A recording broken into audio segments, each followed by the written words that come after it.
December 24th, 1999. Somewhere over Lucknow, 16:53 in the evening. A chief steward named Anil Sharma is serving the captain his evening tea.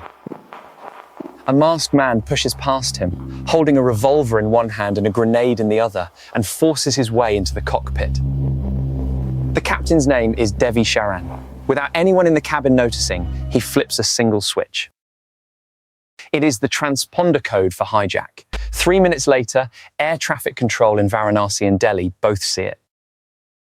Indian Airlines Flight 814, a routine 75-minute hop from Kathmandu to Delhi, is no longer a routine flight. It will spend the next 7 days on the ground in a country most of its own passengers had never heard of. You're watching Black Box Breakdown. India freed 3 terrorists to end this hijacking. Chapter 1. The airport that waved him through. Tribhuvan International Airport, Kathmandu. December 24th, 1999. A man walks through the metal detector. It goes off. He walks through again.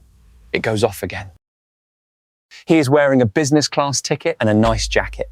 Nepalese police wave him through without a physical search. His name, investigators would later determine, was Ibrahim Azhar. 4 more men board separately and regroup once the plane is in the air. 5 hijackers, 1 flight attendant's chief steward already serving tea in first class, 0 weapons found by security. The men called themselves Chief, Doctor, Burger, Bowler, and Shankar. Investigators would later identify them as Ibrahim Azhar, Shahid Akhtar Saeed, Sunny Ahmed Qazi, Zahor Ibrahim Mistry, and a man known only as Shakir. India's government would later link all 5 to a militant group called Harkat-ul-Mujahideen.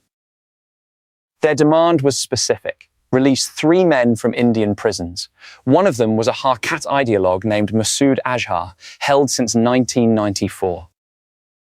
A second was Mushtaq Ahmed Zargar. The third, Ahmed Omar Saeed Sheikh, had already tried once before, in 1994, kidnapping Western tourists to trade for Azhar. It failed. The timing was not an accident.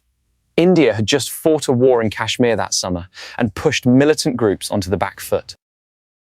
Harkat-ul-Mujahideen wanted something big enough to reverse that. And 3 months before the hijacking, Indian intelligence had already received a warning. A letter dated September 27th, describing a plan to hijack a plane out of Kathmandu within 2 or 3 months. Nothing came of it beyond a sealed court note. On December 24th, the warning became real. Chapter 2, 45 minutes. The hijackers order the plane to Amritsar, in Indian territory, to refuel. This is the moment India has the best chance to end it. The plane lands at 6:04 in the evening. A National Security Guard commando team is put on alert. They do not reach the airport in time. Accounts differ on exactly why. A team stuck in traffic between a base outside Delhi and the airport, a decision chain that took too long. Local police left to stall for time with no equipment to storm a plane.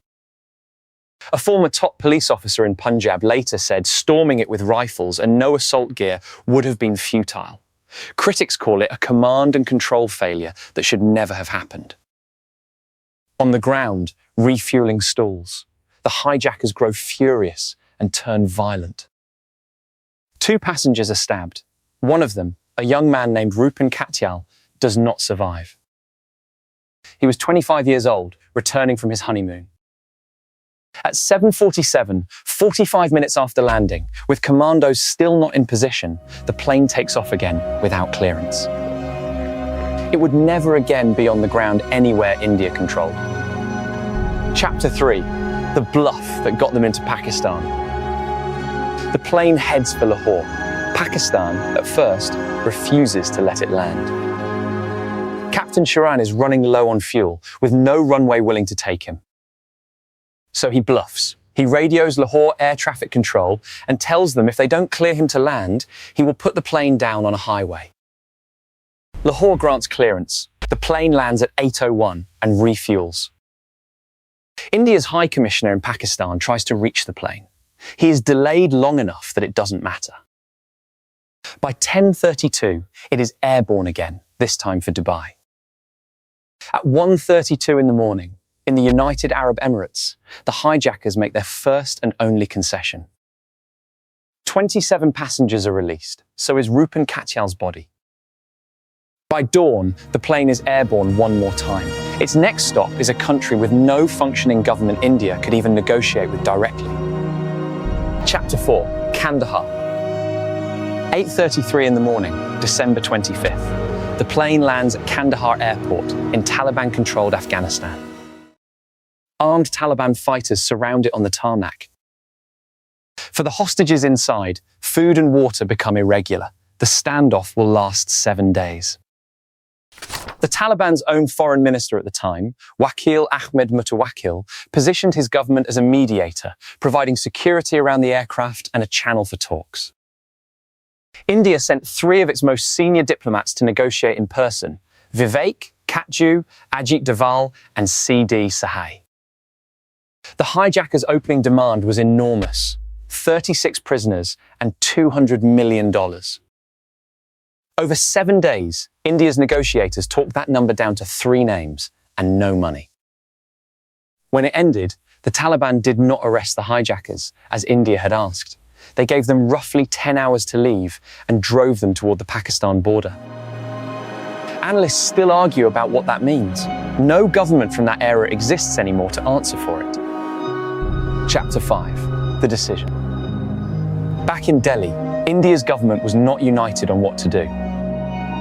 Home Minister L.K. Advani opposed releasing any prisoners at all. External Affairs Minister Jaswant Singh led the talks and personally flew to Kandahar with the 3 men when the decision was finally made. National Security Advisor Brajesh Mishra later said the decision was unanimous. Advani, years afterward, said he hadn't been told everything about Singh's personal role on that flight. On December 31st, 1999, 7 days after it began, the swap happened. Masood Azhar, Mushtaq Ahmed Zargar, Ahmed Omar Saeed Sheikh, all 3 released. In exchange, every remaining hostage came home. Of the 190 people who boarded that flight in Kathmandu, 189 walked away. Rupen Katyal did not. The 5 men who had actually carried out the hijacking were never arrested. To this day, no government has confirmed capturing or killing any of them. Chapter 6. What Masood Azhar did next. Within weeks of walking free, Masood Azhar founded a new organization. He called it Jaish-e-Mohammed. In 2001, Jaish-e-Mohammed was formally linked by Indian authorities to an attack on the Indian parliament itself. 9 people were killed, along with all 5 attackers. In 2016, Indian investigators attributed an attack on the Pathankot airbase to the same organization. 7 security personnel and 1 civilian died. In 2019, Jaish-e-Mohammed did something it rarely does. It publicly claimed responsibility itself, on video, for an attack in Pulwama that killed 40 security personnel. The organization the hijackers set out to save was declared a banned terrorist group by Pakistan in 2002. By multiple accounts, it kept operating anyway. In May of 2025, Indian airstrikes hit a Jaish-e-Mohammed compound in Bahawalpur, Pakistan. Masood Azhar's brother, Abdul Rauf Azhar, described by Indian sources as the planner of the original hijacking, was killed. So was his brother-in-law, Muhammad Yusuf Azhar. Masood Azhar himself said 10 members of his own family were killed in the strikes, including his sister, a nephew, and a niece. He said he had no regret. As of this recording, he is still alive. Chapter 7, where everyone else is now. Ahmed Omar Saeed Sheikh, the second man released, was later convicted for a different crime entirely: the 2002 kidnapping and murder of journalist Daniel Pearl. A Pakistani court overturned that murder conviction in 2020. The country's Supreme Court upheld the acquittal in 2021 and finally dismissed the last appeals in January of 2024. Legally, he is a free man, but Pakistani authorities have repeatedly kept him in detention anyway, moving him between facilities. No confirmed report says he has actually returned to public life. Mushtaq Ahmed Zargar, the third man released, lives in Pakistan today. India's government formally designated him an individual terrorist in 2023. The 5 men who physically hijacked the plane were never identified as caught or killed by any government anywhere in 26 years. Captain Devi Sharan, the man who flipped a hijack switch without anyone noticing, kept flying for another 25 years. He took his final flight on January 4th, 2025. Rupin Katyal's widow, Rakna, said publicly that no government official attended her husband's last rites. Chapter 8, the show that made India furious. In August of 2024, Netflix released a dramatized series about the hijacking. It set off a real political fight. The controversy centered on 2 of the hijackers' code names used on screen, Pola and Shankar. Both sound Hindu. Critics said using those names up front, without immediately explaining who the men actually were, made it look like the hijackers' real identities were being hidden. Here is the part almost no one reported clearly. Those coder names were real. The hijackers actually used them in 1999 on the plane. Multiple fact checks confirmed it. The show didn't invent anything. The argument was about what's showing them first, without more context implied. India's government summoned Netflix's own India content head over it on September 2nd. Netflix updated its opening disclaimer, adding the hijackers' real names alongside the code names. Separately, a news agency sued the show's makers over how it used old footage. That case was still unresolved as of this recording. 26 years later, Nepal's own government reviewed security at the airport this all started from. In November of 2025, a government committee found that security at Tribhuvan International Airport was still weak. The same corridor, a different generation of passengers, the same open question. If a 7-day hostage crisis could still be reopening arguments in a courtroom and a newsroom 26 years later, wait until you see what happened when 4 hijackers tried the exact same thing on an American plane called United 93, and the passengers didn't wait for a negotiation. If you want more real investigations like this one, subscribe to Black Box Breakdown. If this one got under your skin a little, good. That's the point. And it only keeps happening because people like you keep showing up. So do one thing for me. Hit subscribe. It is free, and it is the whole reason Black Box can keep taking these disasters apart.